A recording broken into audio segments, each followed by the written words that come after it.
This is MacroVoices, the free weekly financial podcast targeting professional finance, high net worth individuals, family offices, and other sophisticated investors. MacroVoices is all about the brightest minds in the world of finance and macroeconomics telling it like it is, bullish or bearish, no holds barred. Now, here are your hosts, Eric Townsend and Patrick Ceresna. MacroVoices episode 369 was produced a day early this week on Wednesday, March 29th, 2023. I'm Eric Townsend.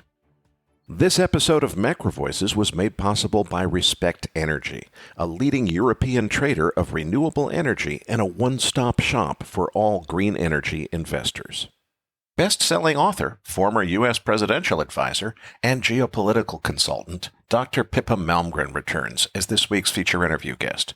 We'll discuss the escalating geopolitical situation, including Pippa's views that the Pentagon played a role in orchestrating the Silicon Valley Bank bailout to protect defense technology interests, and that China, rather than Russia, has been the principal aggressor from the beginning of the Ukraine conflict. I'm also putting a call out for help from our listeners to identify the ideal guest for an interview about the macro implications of the explosive growth in popularity and functional capability of artificial intelligence.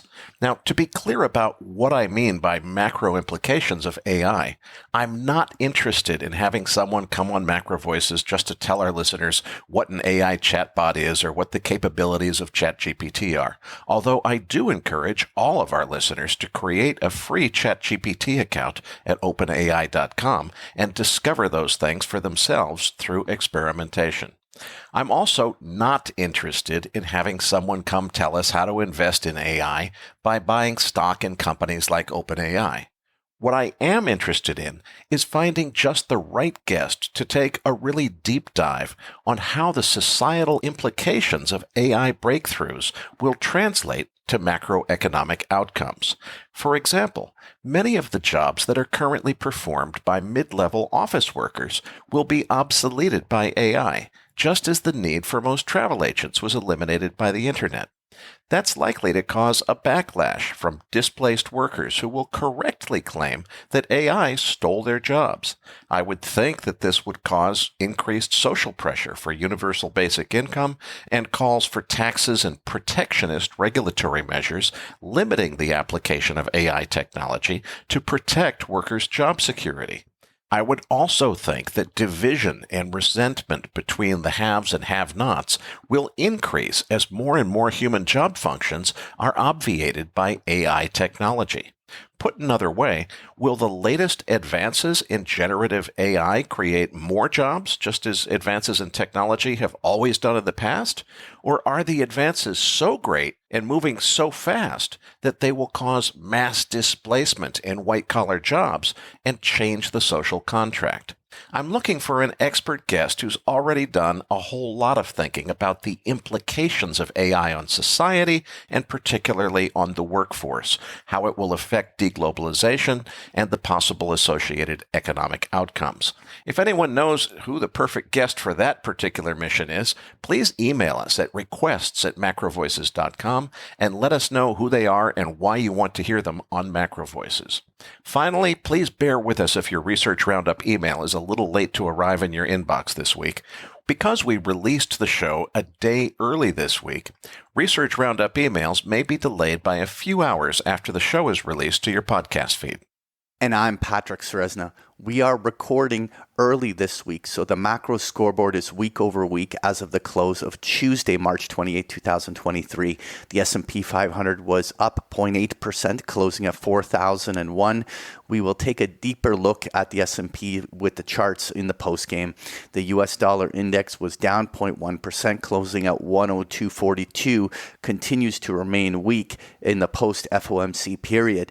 The May WTI crude oil contract up 3.2%, closing at 73.20. Gold down 0.3%, closing at 1973.50. That key 2000 round number resistance just overhead. Copper up 0.7%, closing at $4.08. Uranium up 0.3%, closing at $50.35.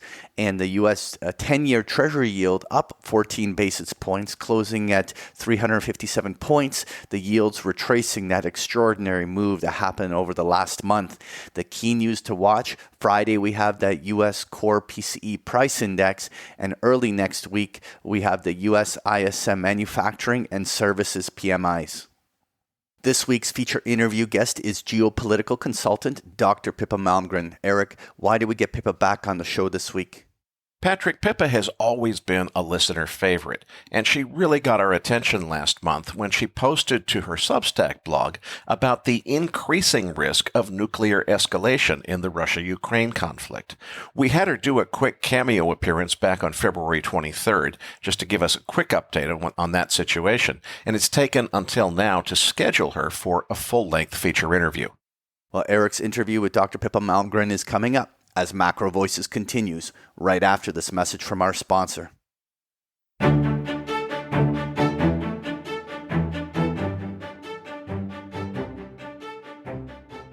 If you invest to bring about a world powered by green energy, you should meet Respect Energy, a leading European trader of renewable energy that serves as a one-stop shop for green energy investors in Europe.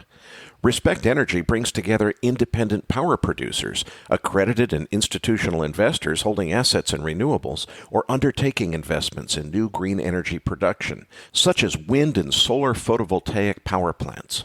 More than 600 institutional and accredited investors have already entrusted Respect Energy with the sale of their electricity production, portfolio management, O&M services, EPC, and project development. If you want to invest in green energy in Europe with the help of a trusted partner, contact Respect Energy today and ask for a tailor-made solution. For more information, visit respect.energy.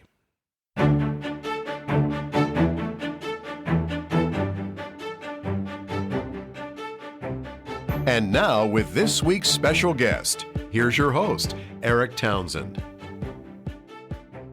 Joining me now is best-selling author, former presidential advisor, geopolitical strategist, and Substack author, Dr. Pippa Malmgren.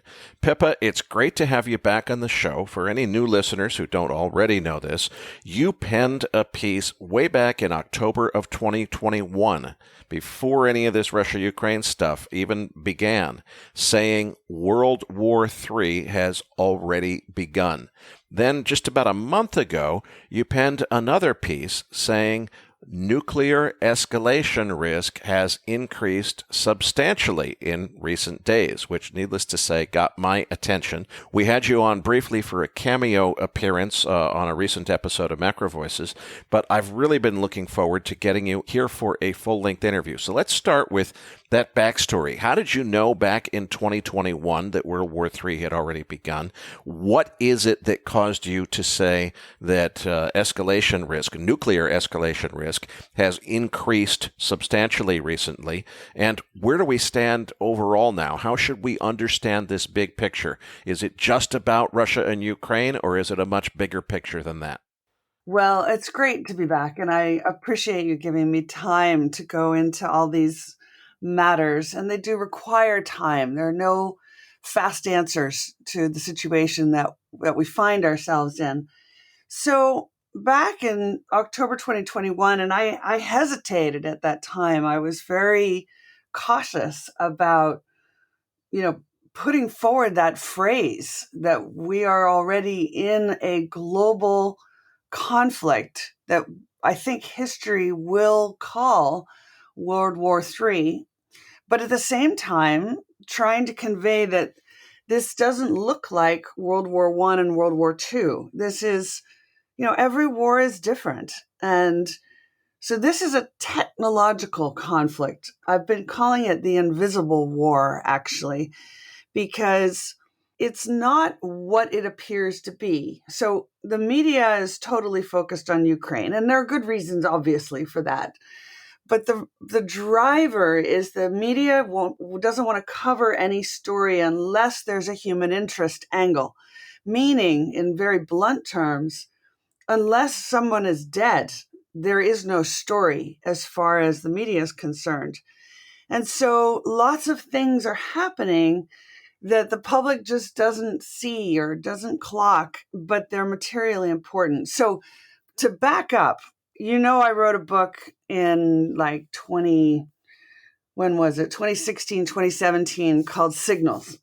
And my argument was that you don't have to wait for the data to tell you what's going on. There are lots of signals that are hints about the future that are not yet in the data. And I concluded from the signals I was seeing that we were going to see the return of inflation and the return of geopolitics. Now, this was at a time when the consensus view, the establishment view was crystal clear. Inflation was dead, and we were in a peace dividend that would have no reason to end. And now, less than a decade later, we are in the midst of a serious inflation issue, which in my opinion was the direct contributor of a serious resurgence of geopolitics. And I won't go into the details of why inflation and geopolitics are interrelated, except to say that, it starts to create pain. And then people start to think about, wait a minute, how much food do I have? How much energy do I have? What do I own versus someone else? And then you begin a contest for ownership of these assets once inflation begins. And I think this played a contributing part. It's not the total sum driver, but it played a major contributing part in the resurgence of geopolitics. And in addition, the separate issue was that we live in a world where as soon as China in particular started to get ahead, it started to produce global brands like Huawei. The reaction of the West was basically to say, no, that for whatever reason is not allowed. And the Chinese perspective was, wait, I thought that the rules of the game were whoever could produce the best products could take them to the global market under the World Trade Organization and sell them. And so anybody in the post-World War II, landscape had a means of getting ahead and improving the quality of life, raising the standard of living for their citizens. But once you actually start to do it and you're successful, the West changes the rules. So that began to underpin a sense of frustration, particularly for the Chinese, I think also for the Russians. And then that's when they started to align and say, wait, let's rewrite the rules of this game. The post-war American-dominated, World Trade Organization-driven environment is not what we thought. And so let's do a bunch of things that will change the balance of power. So it was gentle to begin with, but slowly but surely it started to accelerate. And what I saw by, the beginning of 2021 was it's accelerating in such a way that we're going to end up in a conflict. Now, how that conflict has happened has been very, very interesting. And here I'll jump to the beginning of Ukraine. So, I've said on your show before that this conflict didn't begin in Ukraine. It began in space. And we started to have events in space that were materially important. Satellite warfare, various superpowers destroying their own satellites to create debris fields that would deny other superpowers access to certain critical orbits. We've seen the Russians twice blow up their own satellite to do this. It's a kind of a very physical denial of service attack. Now, why does anybody care? When you ask a typical person, why do you care about space? Why does it matter? Most of them will be like, I don't know, it's kind of nothing to do with me. But then you say, yeah, but all our weapon systems depend on satellite guidance. And by the way, your whole life really depends on GPS, which is a satellite-based phenomena. I guess it's like people think electricity comes out of the socket in the wall, right? They don't think through the whole supply chain behind it. So satellite warfare and warfare in space, the race in space, for example, who's going to build the first military base on the moon, which is a very live race, and both China and the US keep bringing the date forward for that. All of that is about dominating this new domain without which one can't conduct war and one can't conduct an economy. So, but there are no journalists in space, and most of it's classified. So the public kind of doesn't even know this is happening. And that's why the thing that really kicked off the conflict we're in now wasn't when the tanks from Russia rolled into Ukraine. It was many weeks before that when there was this incident in the Arctic Circle on this tiny island controlled by Norway called Svalbard, which has the fastest internet connection in the world. And somebody cut the internet connection there. And why is it there? Because most of the high altitude satellites connect to Earth at Svalbard, including the International Space Station. And that was the shot across the bows, which today is considered to have been, the Russians that did it. But again, we're in an invisible war. So nobody knows, a bit like Nord Stream 2, who blew it up. Lots of theories. Nobody can prove anything. Same with this incident. And so that set the West off in an understanding that, okay, we are now in an environment where all of the global comms could be shut down at any moment through warfare involving the cutting of subsea internet cables. And of course, we've had nothing but more of that ever since, including only a few weeks ago, someone cut the key internet cable, subsea internet cable for Taiwan. And we've seen the main subsea internet cable for Europe and transatlantic, also between Scotland and the Faroe Islands, which, people are like, who cares about that? But that's where nuclear submarines from Russia would have to pass through to get into the Atlantic to become a strategic threat to the United States.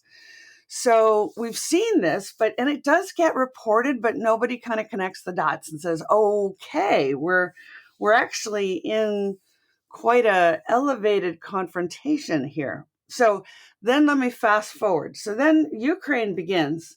And I think Ukraine is, on one level, a very clever strategy for accomplishing certain tasks. One of them is, how do you raise the price of oil and food, right? Energy and food. Because Russian military doctrine and Chinese military doctrine basically holds that anything goes. So whatever you need to do to disable or defeat the other side, you can. So why would you bother with a kinetic fight between, ships and aircraft carriers when you can hurt the West much more severely by, taking over a country like Ukraine, which is a main supplier of both oil and gas and food for Western Europe. And suddenly the prices of these things all go through the roof. And you ask the question, which damaged the civilian population of the West more? A traditional naval battle, or what's actually happened here, which is events that cause these prices to suddenly and dramatically rise. So that's the kind of way of thinking. Now, fast forward from there, with the media totally focused on Ukraine, meanwhile, you can do all kinds of things on other fronts. And all kinds of things are happening. So I'm following the military buildup in the Pacific. We're definitely seeing China and the United States get into a more confrontational frame of mind. We've certainly seen with Russia that they've begun to escalate into other locations than Ukraine. So there's a great word that's very useful right now called irredentism. And irredentism means that as a nation, you have to go protect your nationals that happen to be outside your borders.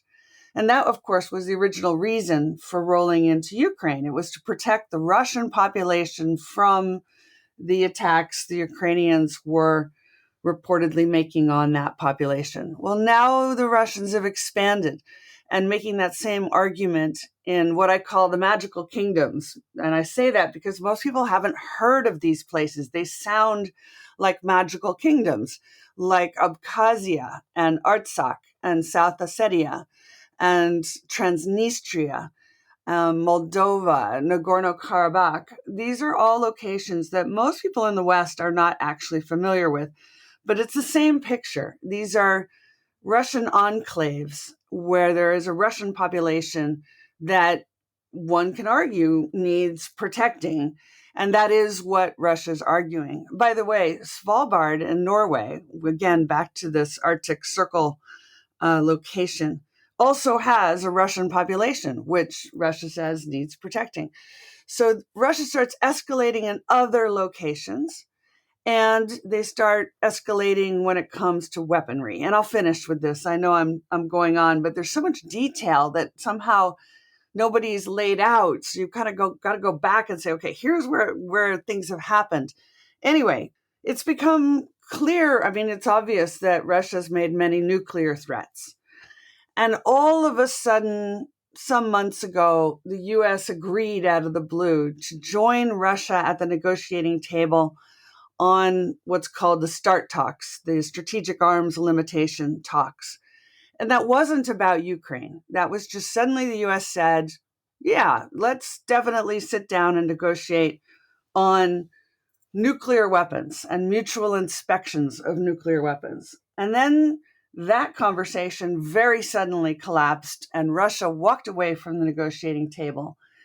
And again, hardly anybody noticed because it seemed like a technical issue at the time. But because of my background and my work in strategic security, and my dad worked as one of Kennedy's advisors on the Cuban Missile Crisis, it struck me as totally obvious that what was happening is Russia's threat to use nuclear weapons is not just about words. They are actually beginning to do things that make the West think that they might use one. And that is why we were forced to the negotiating table to stop that process. And then when the Russians walked away from that negotiating table, a bunch of other interesting things started to happen. Like, for example, Norwegian intelligence about a month ago released a big report. And, if you Google Norwegian intelligence, usually there's just nothing there, right? There's nothing, no fingerprint, no signature, no nothing.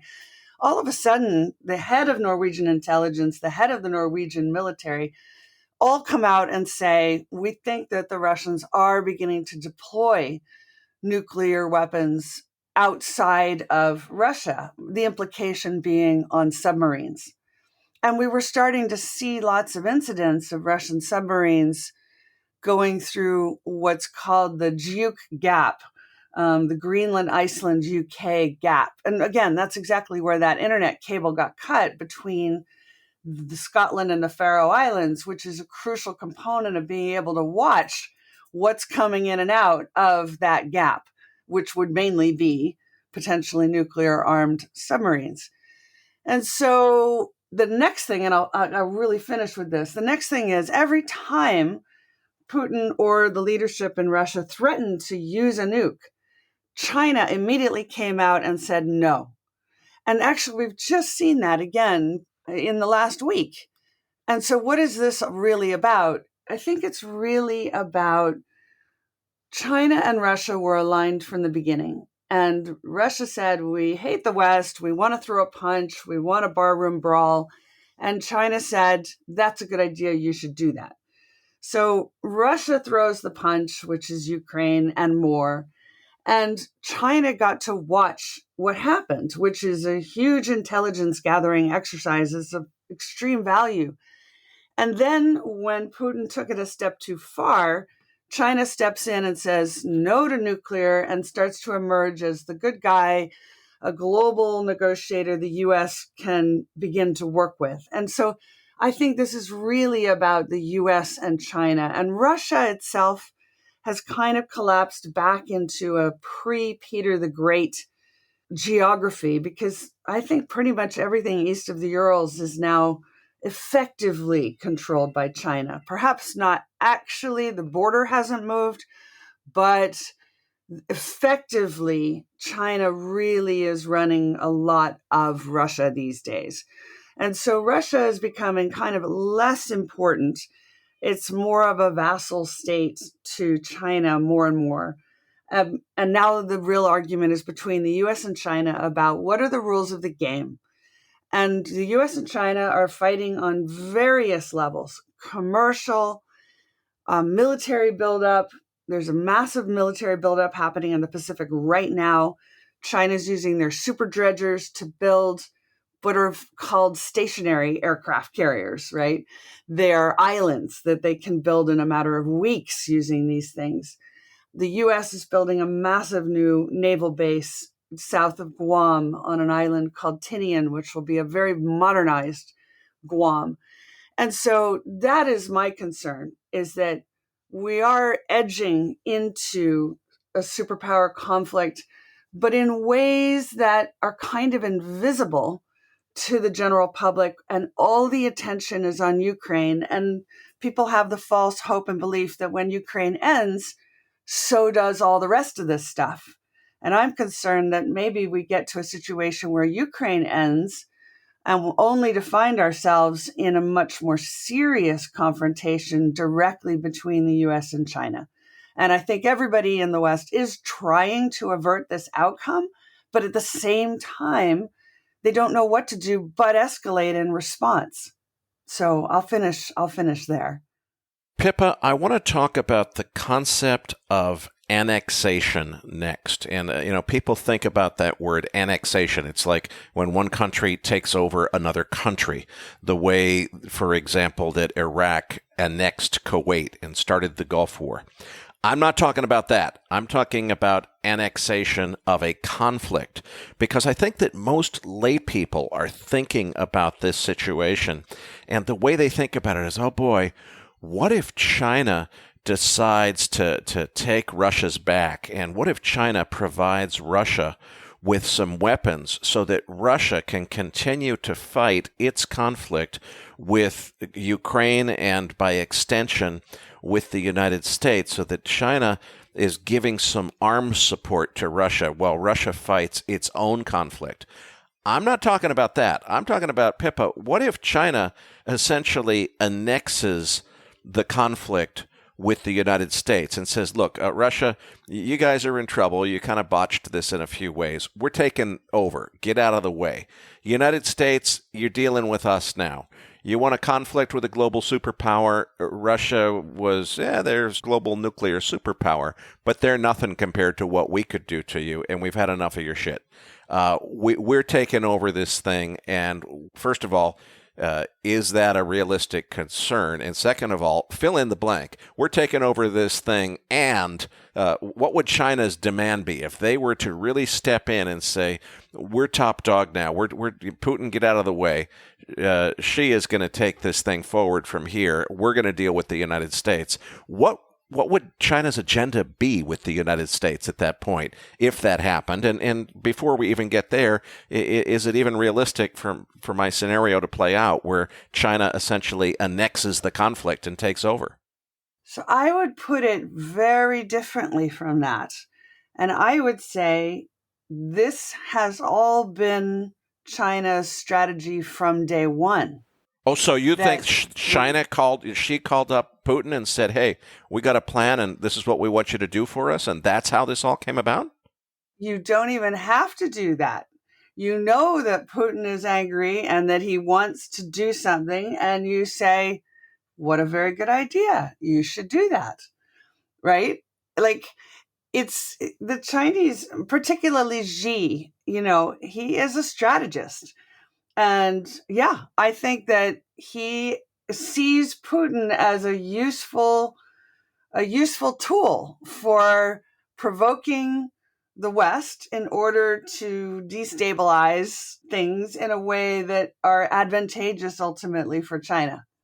So, yeah, I don't think it's what you're describing. I think it was a plan from the start. And I think that the real experts on China, on Chinese military strategy, would agree with that assessment. So, it's like, when you have a gang and one of the gang members is particularly confrontational. There are times when you say, yeah, you should go hit that guy. And then the fight breaks out, and then, the sort of godfather of the gang can step in and play, statesman, broker of a deal. It's like that, except on a superpower level. So, the word annexation is interesting because I agree with you that I think history will show that China is gaining much more control over physical territory on the east of Russia. And that is the price that Russia pays for having China's support in this provocation environment. But what does it mean for the future of Russia? And that's why I think, Washington understands they're not negotiating with Putin. They're negotiating with Xi, and that they have been from the start. They just didn't realize it at the very beginning. So then let's add into this the fact that Russia makes the nuclear threats, not China. And Russia is the one suggesting they're going to put nuclear weapons into Belarus, for example. And, so China doesn't have to do those things because Russia does it on their behalf. Does that make sense? Do you see what I'm saying?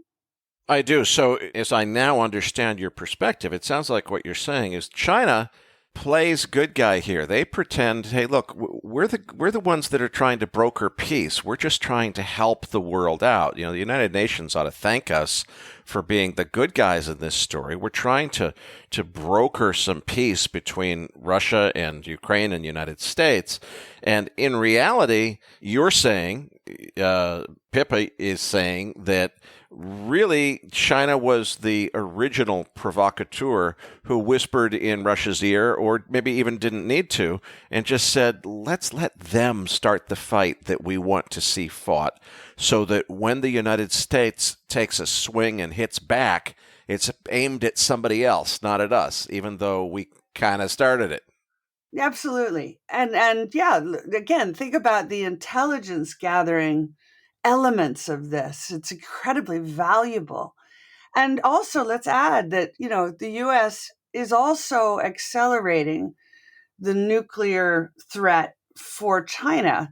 This whole so-called AUKUS deal where the US, the UK, Japan, and Australia are now going to have American submarines with nuclear capabilities. So, China's like, yeah, you are accelerating the nuclear threat in our region. And that's obviously not what they want. So they've seen a larger negotiating process from the beginning. And again, one that is not actually about Ukraine. It's about other bigger domains, namely space and the high seas. And I think part of the reason this war, again, I keep calling it the invisible war, part of the reason that this is so important is, again, the media and the public are used to wars that are land-based. They're used to Afghanistan and Iraq and, like I said, World War I, World War II, you get a vision in your head. It involves troops. It involves tanks. It's a territorial fight. But we are now effectively in a naval conflict. And I would include space in that because, in a sense, that's just a continuation of the open ocean. And from the oceans into space, these are wide open domains where you don't see the action, right? There's nobody with a camera nearby. You don't see submarines. You don't see naval vessels. You don't see aircraft. And so it's not so surprising that we ended up, for example, with the Chinese balloon situation in the US, because it's about these wide open spaces. It's not about land. And by the way, can I just digress for a moment on the Chinese balloon? I wrote a long piece about the history of the use of balloons in warfare. And, people forget that the Japanese also tried to use balloons during World War II and did get them into the United States. And in fact, did end up killing a family with them. I think it was in Montana. And people are like, well, it's just a balloon, right? So who cares? But not understanding the incredible strategic value. And so where did the Chinese balloons end up? Wyoming and Montana. What's in Wyoming and Montana? At a moment in history when the Secretary General of the UN says we're as close to a nuclear event as we have been since the Cuban Missile Crisis, well, what's in Wyoming and Montana are 2 out of the 3 American intercontinental ballistic missile launch sites. So if you're worried that the US and Russia are accelerating towards a nuclear conflict, you want to know what is happening on those bases. And what better way than to have a balloon that is above the air traffic lanes, but below the radar of NORAD, which is the entity responsible for incoming nuclear weapons. And you can hover and get footage, which then you can run through facial recognition. And, people don't realize the facial recognition is not about identifying, oh, that's Pippa Malmgren. It's about identifying what is my state of mind. Am I nervous? Am I confident? Am I rushing around? Am I calm? That's what they're trying to understand. Is the U.S. escalating their nuclear launch sites, given what the Russians are doing? And so that's really what all that is about. So bottom line is, I think this has been about the US and China from the start. And Russia's just a useful Chinese ally that's co-opted into a larger strategy. And that's fine as long as the Russians don't actually go to use a nuclear weapon. Short of that, it does empower China enormously. And I think Taiwan is a very similar story. I don't think the Chinese want to actually invade Taiwan, nor do I think they need to, because most of the Taiwanese public make their living from China. So, it'd be interesting to see the level of resistance in Taiwan, should such a conflict happen. But what's really important is that by maintaining all these, fighter jet flights into Taiwanese airspace, by surrounding Taiwan with Chinese naval vessels, by cutting the internet cable into Taiwan, all of this requires the U.S. to spend a lot of money and a lot of time, a lot of resources, amping up their presence. And I think it's a war of attrition, that the Chinese won't actually trigger a conflict, but they'll hold us at this extremely highly elevated level of alert. And it's unbelievably expensive. And there's no easier way, in their view, to break the back of the West than to force us into a very, very expensive high level of alertness. So in a way, it's exactly what Ronald Reagan did during the Star Wars period in breaking the back of the old Soviet Union. It was just forcing a high level of alertness, which is an extremely expensive undertaking. And that may be the war that we're in, that we're not actually going to end up with a nuclear event, but we are going to end up atrophying under the financial weight of what does it cost to maintain this level of alertness across the open oceans and space. And the answer is it's expensive, to say the least. So do I understand you correctly if I were to summarize to say that you think the end goal that China has here may be to force an economic collapse of the United States government along the same lines as what occurred after, as you say, Ronald Reagan really tried to outspend and depress the price of oil and do things to cause the economic collapse of the Soviet Union back in 1990. You think China is trying to do the same thing? Do you think that the goal is a breakup where eventually it's kind of convenient that you have so much divisiveness in the United States where, California and Texas break off to form their own sovereign states and excuse themselves from being part of the United States, and the U.S. is a much reduced version of its former self? Is that where you think this is headed? Or I shouldn't say where the outcome is, but what China wants it to be. Yeah, and I think that something that plays into this is the whole TikTok debate. And TikTok is viewed by the United States as a phenomena that it creates divisiveness. It diminishes the authority of the U.S. government. It's a mechanism for creating internal conflicts in the West. It's also an intelligence gathering mechanism.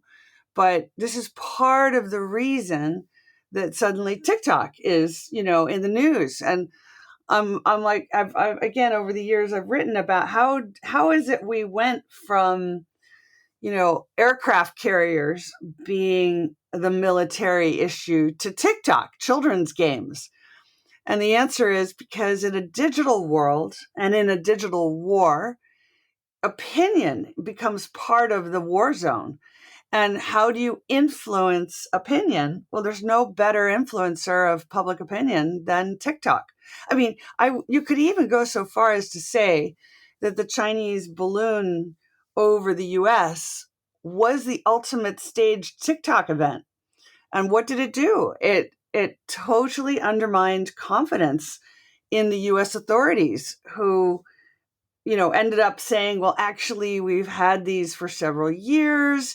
We didn't inform the president because we were afraid of the reaction. We can't really do anything about it. Like it revealed a whole bunch of things that have further, undermined total confidence in the US government. So that's why TikTok is seen as part of the strategic landscape and not as like a children's toy. Do you see what I'm saying? I do. So tell me where this is headed in terms of China's role. Do we eventually get to the point where, okay, the Russia-Ukraine thing blows over, they reach some kind of peace agreement, and then China emerges and says, okay, look, we're the top dog here. We're going head-to-head with the United States? Or does China continue to pretend not to be the aggressor and say, oh, no, we're just trying to broker peace between the U.S. and the various other people that we set them up for fights with? There's a famous saying by Sun Tzu that, the best way to overcome an enemy is not to have to use any weapons at all, but just to wear down their resistance. And I think that is still the strategy. And so, yes, there's an escalation, but I don't think China really wants to get into an old-fashioned kinetic war with the United States. And so this is part of why we see, for example, both the US and China are demonstrating that they can destroy each other's naval vessels. So if you Google it, you'll see there's something called the quick sink. It's what they call a JDAM, and it's a very specific type of weapon that the U.S. has. And the U.S. Navy has been demonstrating in videos you'll find on YouTube kind of since about May 2022. And basically, you drop a JDAM quick sink on a large ship, like a big old container ship, and it literally sinks immediately. It splits in half and it is gone. And so why are these videos being released? It's to demonstrate to China, don't even think about getting into a fight with us because we can take out all your naval vessels like in a few seconds. It'll just be done. And similarly, China is showing the US we can build our own aircraft carriers. They're islands in the South China Sea, and you can't sink them because they don't float, right? And there's so this kind of taunting and escalation that matters to the military leaders, but again, the public isn't really paying attention to, is concerning, right? But I think let me finish on the really big issue. The really big issue, to my mind, is how do we create a world that Russia and China and Europe and the United States can all comfortably live in? Now, this is where it starts getting real controversial because people are so angry right now with Russia. They can't imagine that we will ever return to a place where Russia is part of the family of nations. But we know from history that you can't cancel a country. You can't eliminate them from the landscape. And this is why we had the Marshall Plan. And we rehabilitated Germany at the end of World War II. There was the realization that asking for war reparations forever had actually drawn us from World War I right back into World War II. So I think we need to think now, even before the International Court of Justice and The Hague dig into what has happened in Russia. And I know most people are focused on, revenge, justice, retaliation, all those very human things because of the horrific nature of the damage that's happened and the loss of life. But ultimately, from a global national security point of view, we have to figure out how do we reintegrate 1 billion Chinese people and the population of Russia, who, by the way, are not all huge fans of their current leader, right? You can't say that every single Russia thinks that what Putin's doing is a great idea, because that's not the case.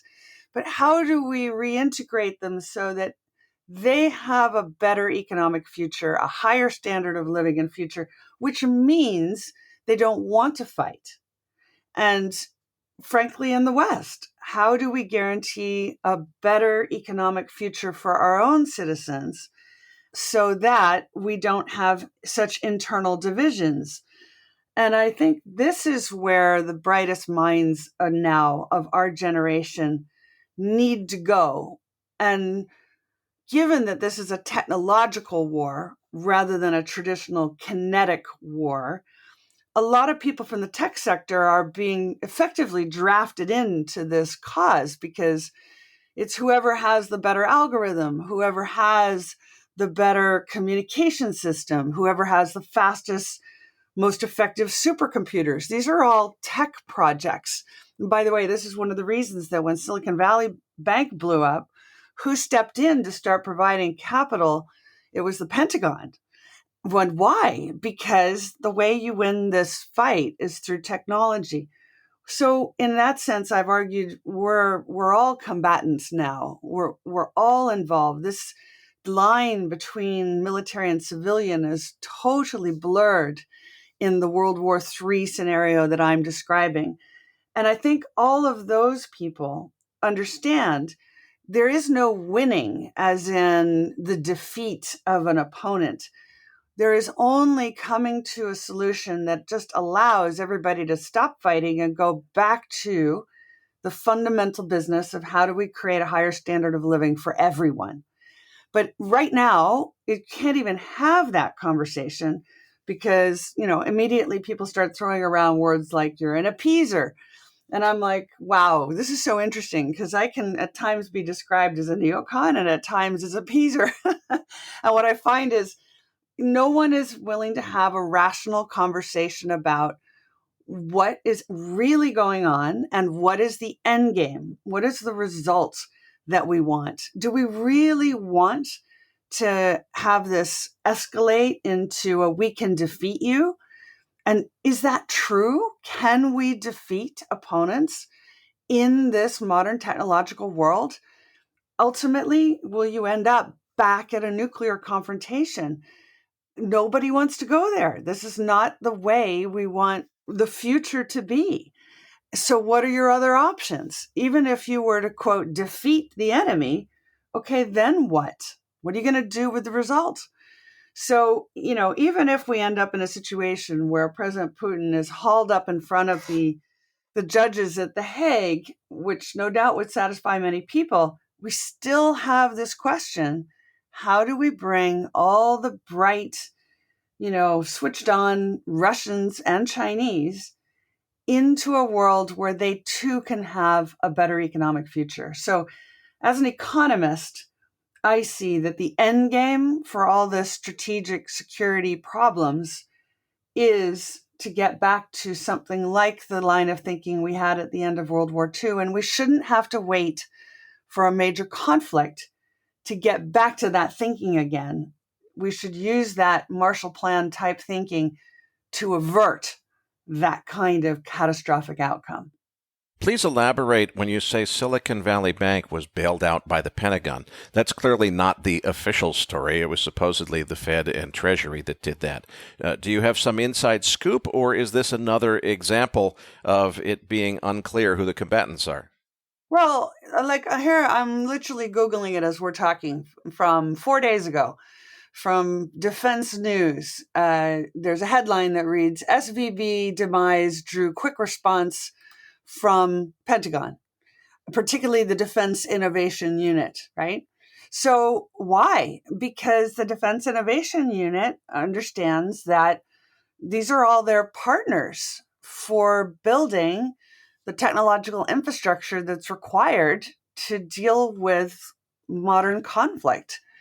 So, and interestingly, this year, the defense community was at South by Southwest. The CIA had their own booth, and they were inviting, everybody from the tech community to come in and sit with them. Let's face it, we have In-Q-Tel and all sorts of, DARPA, all sorts of organizations that have a strategic security mandate, but are spending a lot of time in the tech world because, again, where is the competitive and comparative strategic advantage coming from? It's no longer like World War II, whereas I have more ships than you have. It's I have better technology than you have. So that's why I say, where is the line between what is strategic and what is commercial? It's kind of, there's this phrase that the military uses called dual use. And that means you could use technology both for, combative purposes and commercial.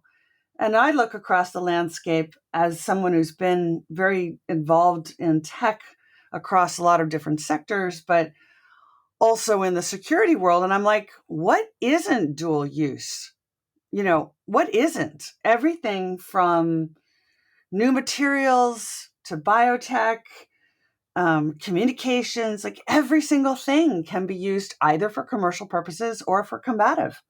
So I don't think we should be surprised. We're going to see the defense community more heavily integrating into the tech community and vice versa.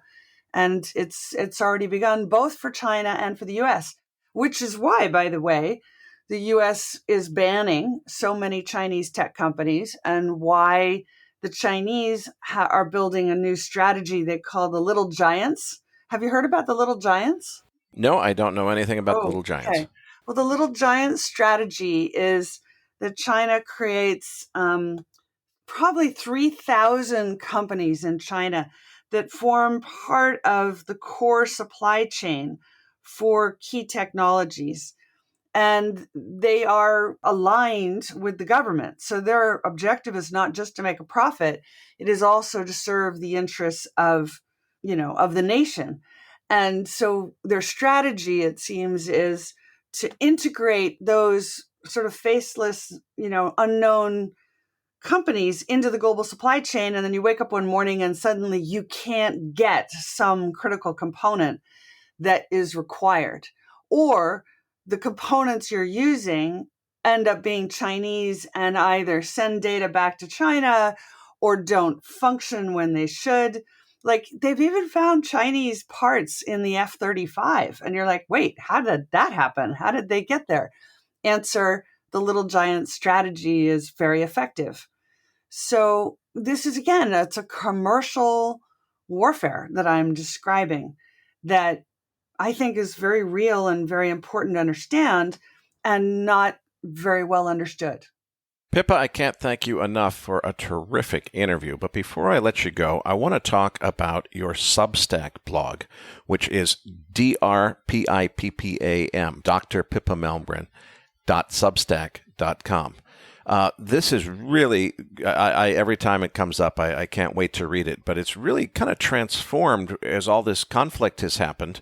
You used to write about a lot of other topics, but it's really taken more of a geopolitical focus recently. Tell our listeners what they can expect to find there and a little bit more about it. Yeah, and the actual site, just to be clear, is drpippa.substack.com. Because nobody can spell my last name except unless you're Swedish, right? So I thought it was Dr. Pippa M for the first letter. Dr. Pippa. No, it's actually that's my Twitter handle is Dr. Pippa M, but Okay. the Substack is drpippa.substack.com. Well, so as an economist, it's wonderful being an economist. It sounds so boring, and people are like, economics, it's really dry. But I don't think so. I think economics is so fascinating, and it touches every sector, and it touches geopolitics, right? There, you can't separate what's going on in the world economy from geopolitics. I don't think you've ever been able to separate these two things. And technological innovation is, at the core of the world economy. So I like to write about what's happening in the world economy that you should know about. Now, recently I have written about military strategic things, but it's really to open people's minds up. Like, for example, I wrote a piece called War in an Era of Intelligent Machines, Stirrups, Conoidal Bullets, 3D Printers, Lunar Nukes, and Special Ops. And people are like, wait, what? Stirrups? And I was explaining that, the innovation that allows wars to be won isn't always so obvious. And the way that the largest empire in European history and Asian history was established, the Genghis Khan Mongol Empire, was because of a very simple innovation. They started to use metal stirrups, right, on horses. Why does this matter? Because now you can wear armor on the back of a horse and you can have your hands free. And the Mongols were amazing archers. So they were able to totally sweep through all of Central Asia and into Western Europe and defeat everyone because they had metal stirrups. Well, so what's the metal stirrup of our generation? I would argue it's a 3D printer. It's the ability to create anything from an aircraft carrier on, a building, prosthetics, like almost anything you need in a war, you can now 3D print it. So I was making the argument, is a 3D printer the stirrup of our time? But I've also written about philosophy, and I wrote a piece, which actually was the most popular piece that I've written, which was really interesting. And it was called Wishes, Love, and Cosmopoesis. And everybody's like, what the heck is cosmopoesis? And I was like, well, what's the core thing that really drives the world economy? It's people who are trying to build a different world for tomorrow. And cosmopoesis is the act of world building. So, for example, Steve Jobs didn't make computers. He always said, I don't make computers. I'm building a world where bright people can create without needing to think about computers. Or Nike. Nike doesn't make shoes. It has created a world where people can be weekend warriors and they don't even have to win their races. They just have to run in them. And there are now loads of people who identify as, a weekend warrior because Nike created that world. And so that world creation concept is so fundamental to the world economy. And it's so driven by love of a better and a different future.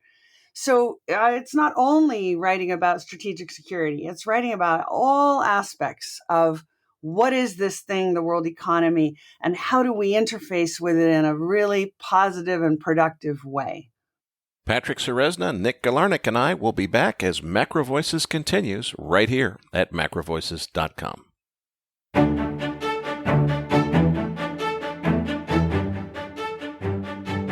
Now, back to your hosts, Eric Townsend and Patrick Ceresna. Eric, great interview with Pippa. Now joining us again in the post-game segment is Nick Galarnik.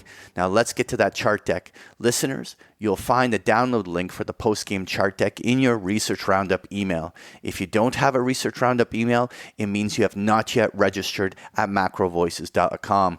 Just go to our homepage, MacroVoices.com, and click on the red button over Pippa's picture that says looking for the downloads.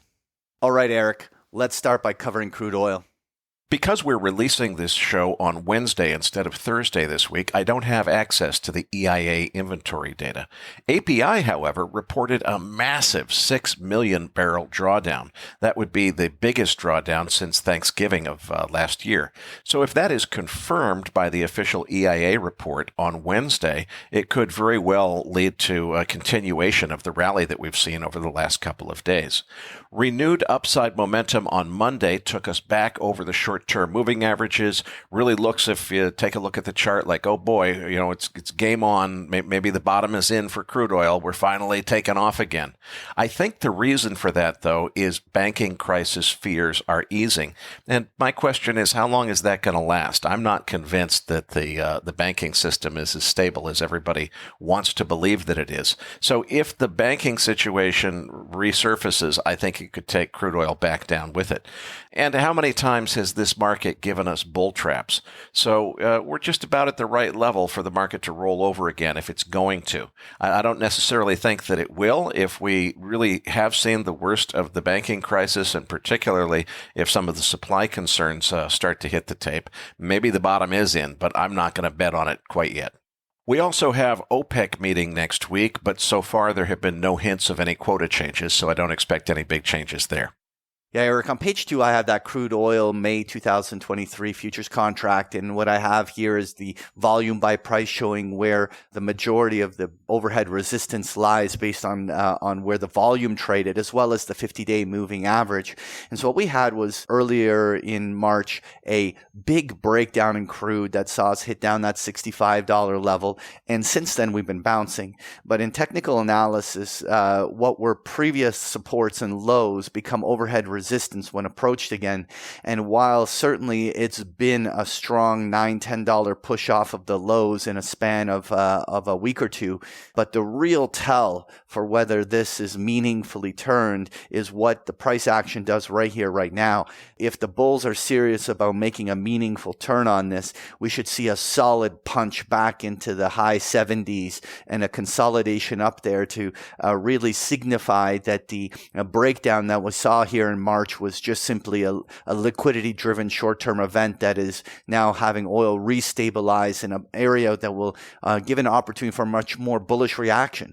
But if for whatever reason crude oil failed here in this kind of under $75 range, then the trend of lower highs and lower lows would still be uninterrupted, and I wouldn't take off the table that a double bottom retest of 65, or even in the more dire scenarios, if we see some heavy selling, we could go right down to 60. Now, I'm not forecasting that yet, but this is such an important level for crude, and watching what it does here in the next few days is going to be really important.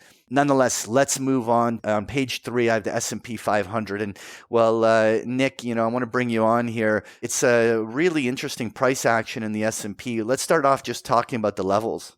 Yeah, so looking at the past week or so, we've seen kind of a range-bound trade between 39.50 or so and 4,000, and we keep butting our head against that 4,000 level, which is a very key area. So right now, spot is around 39.80 to 39.90 or so, based on when we opened up today on Wednesday. And I'm looking at the OPEX for Friday, which is the March 31st OPEX.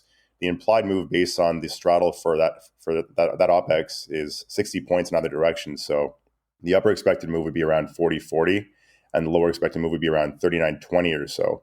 Now, keep in mind, we have the quarterly caller by JP Morgan with the call wall at 40.65 and a put wall at 3800. So my thinking is that if we see a push above 4,000 today or tomorrow with gusto, keep in mind we have GDP numbers tomorrow morning.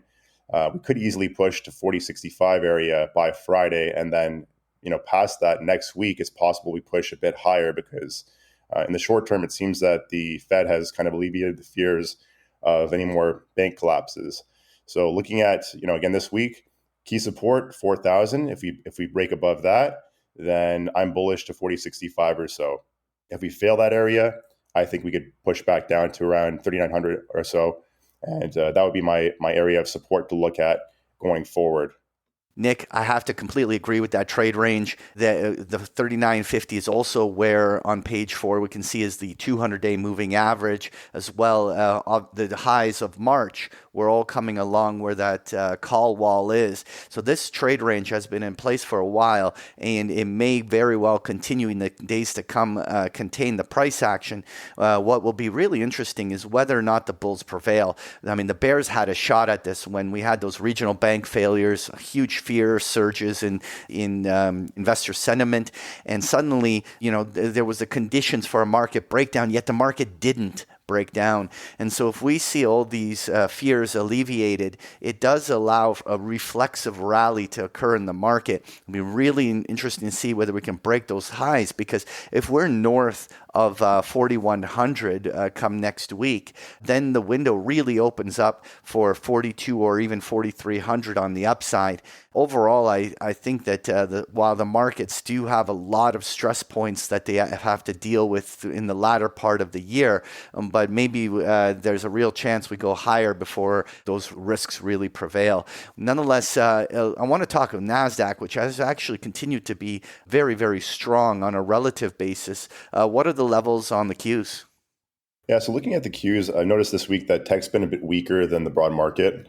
Yesterday and the day before, tech was not doing too well versus the overall market, that being the S&P, obviously. But the key levels that I'm looking at right now are, spot right now is 308 or so. Upper expected move by the Friday OPEX, March 31st, is 314, and lower expected move is 302. Again, that's based on the straddle price for Friday's OPEX. Key resistance area is 312, and key support is 300, with a large call wall at 320 and a large put wall at 285. So again, if the S&P pushes higher, chances are the NASDAQ follows suit as well. But typically tech leads the market a bit, right? So if we see tech roll over, and we're watching Google, Amazon, Apple, Meta, they're all sitting at key areas of resistance right now. If they break above those areas, then you might see a further rally in bond markets, because obviously the sheer size of these companies, they bring the market much, much higher or much, much lower based on how they move. Nick, I have that NASDAQ 100 futures chart on page 6. And while you're right, in the last few days, it has certainly consolidated. But this chart just looks so bullish. And it's so counterintuitive, because those FANGs and a lot of the tech names were where so much of the 2022 bear market happened. But overall, in spite of a very strong surge higher, the bulls have actually contained all the price action very close to multi-month highs. And if for whatever reason the conditions continue to be favorable for the short-term upside, a break here anywhere above 13,000 could have us doing another short-term technical advance on the upside, probably even toward last summer's highs in August, where it was just north of 13,600. Nonetheless, will that overhead resistance be beat is definitely the thing to watch this week.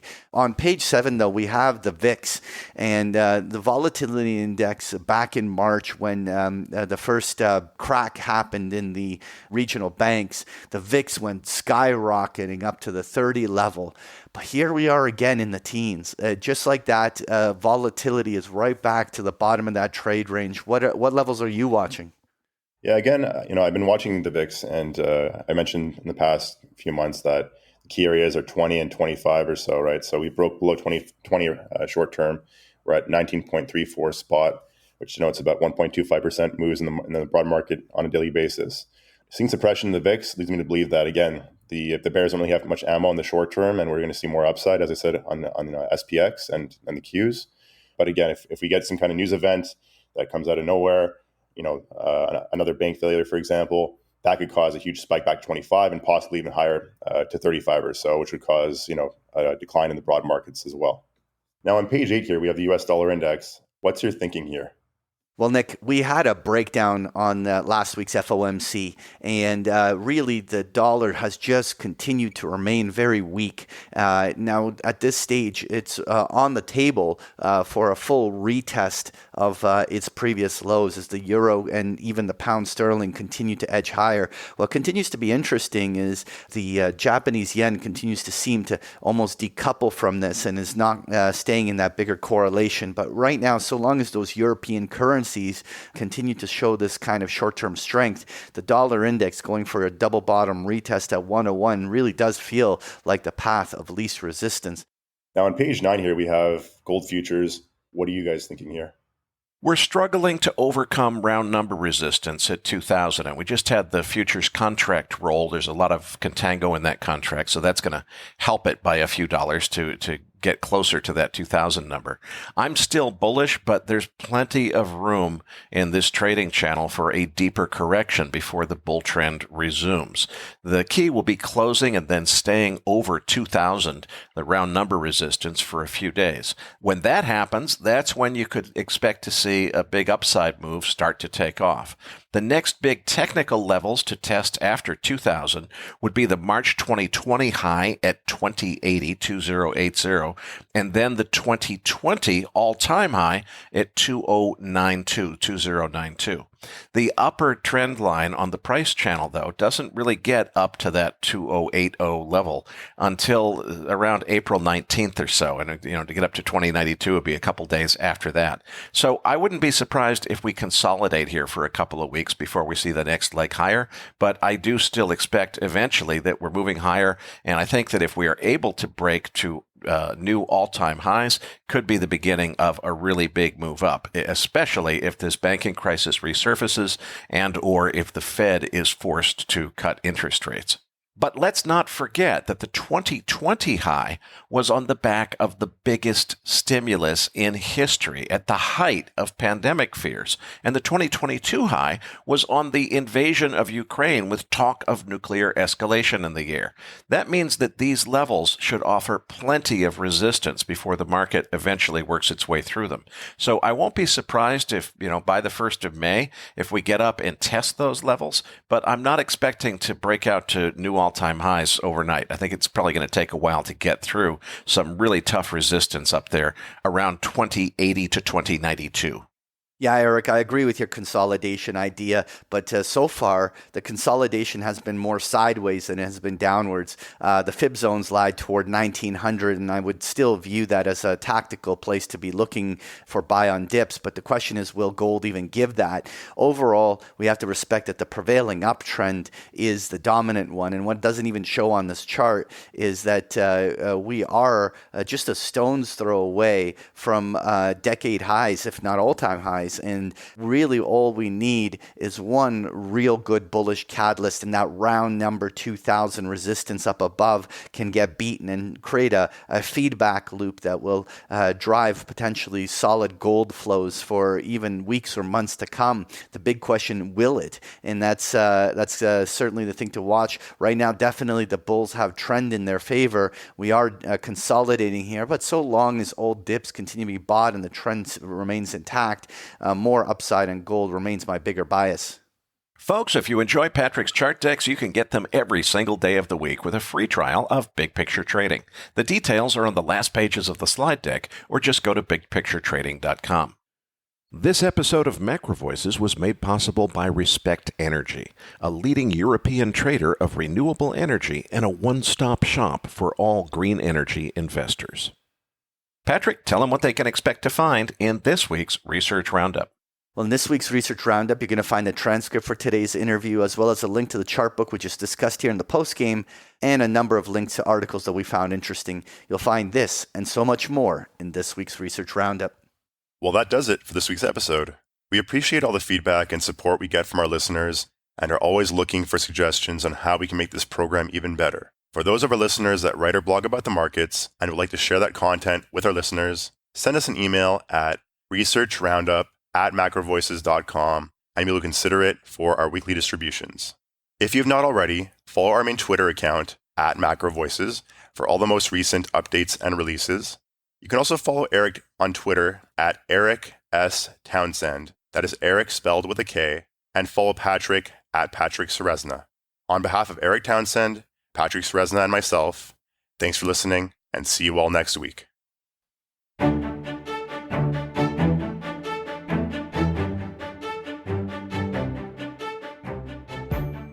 That concludes this edition of Macro Voices.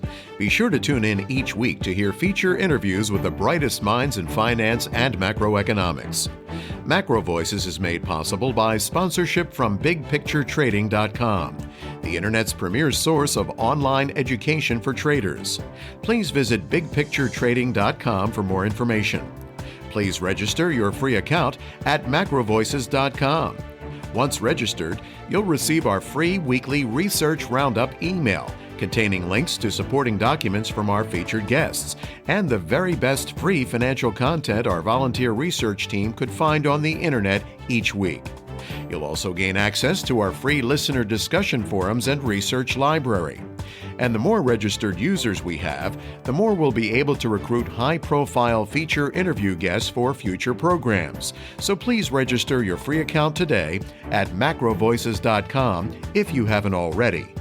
You can subscribe to Macro Voices on iTunes to have Macro Voices automatically delivered to your mobile device each week free of charge. You can email questions for the program to mailbag@macrovoices.com, and we'll answer your questions on the air from time to time in our mailbag segment. Macro Voices is presented for informational and entertainment purposes only. The information presented on Macro Voices should not be construed as investment advice. Always consult a licensed investment professional before making investment decisions. The views and opinions expressed on Macro Voices are those of the participants and do not necessarily reflect those of the show's hosts or sponsors. Macro Voices, its producers, sponsors, and hosts Eric Townsend and Patrick Seresna shall not be liable for losses resulting from investment decisions based on information or viewpoints presented on Macro Voices. Macro Voices is made possible by sponsorship from BigPictureTrading.com and by funding from Fourth Turning Capital Management, LLC. For more information, visit macrovoices.com.